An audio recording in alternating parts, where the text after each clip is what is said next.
कांग्रेस के भीतर शायद ये आम प्रचलन हो गया है कि चुनावी मौसम में ऐसा बयान दे कि पार्टी खुद ही राजनीतिक हाशिए पर चली जाए। 2014, 2019 या कोई भी निकट चुनाव में कांग्रेस के नेताओं का बयान सुनेंगे तो आपको ऐसा लगेगा कि चुनावों में कांग्रेस की आधी मिट्टी पलीत तो खुद कांग्रेस के नेताओं ने ही कर दी। राहुल गांधी ने थोड़ा बहुत मरणासन पर पहुंच चुकी कांग्रेस में भारत जोड़ो यात्रा के तहत जान फूंकने की कोशिश की थी, लेकिन खुद ही ब्रिटेन में जाकर भारतीय लोकतंत्र के बारे में अनाप शनाप बोलकर भारत जोड़ो यात्रा के हासिल को शून्य कर दिया।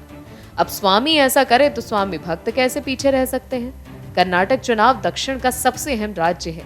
बीजेपी का ये दक्षिण का किला है, लेकिन कांग्रेस और बीजेपी दोनों ही इस तटीय इलाके में जीत का झंडा फहराकर दक्षिण और देश के बाकी राज्यों को संदेश देना चाहते हैं कि कहीं न कहीं कर्नाटक चुनावों के परिणाम पार्टियों की 2024 की दशा और दिशा तय करेंगे।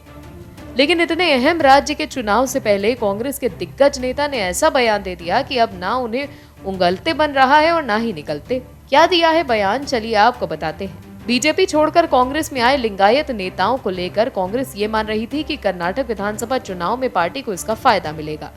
राहुल गांधी भी कर्नाटक के दौरे पर पहुंचे और फोकस लिंगायत वोटों को रिझाने का रहा। लिंगायत समुदाय तक अपनी पहुंच बढ़ाने के लिए राहुल गांधी कर्नाटक के बागलकोट जिले के कुडाला संगमा में बसवा जयंती समारोह में भाग लेने पहुंचे।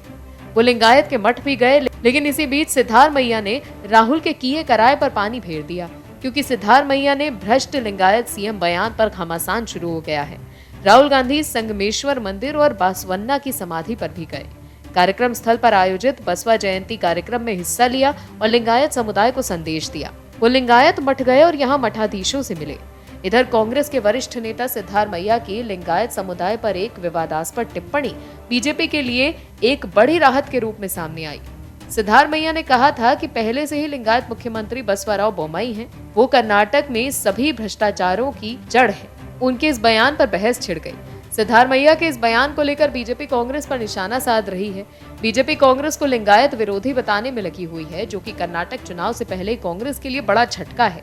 हालांकि सिद्धारमैया ने विवाद बढ़ने पर बयान को लेकर सफाई दी। उन्होंने कहा कि उनकी टिप्पणी विशेष रूप से बोम्मई के खिलाफ थी, न कि पूरे लिंगायत समुदाय के खिलाफ। सिद्धारमैया के बयान के कारण कांग्रेस बैकफुट पर है और अब देखना होगा कि चुनावों में कांग्रेस इसकी भरपाई कैसे करती है। लेकिन फिलहाल सिद्धारमैया ने बीजेपी को कांग्रेस के खिलाफ बड़ा हथियार दे दिया है। Bureau report OMH news. और भी वीडियोस देखने के लिए चैनल को सब्सक्राइब करें और बेल आइकन को दबाएं।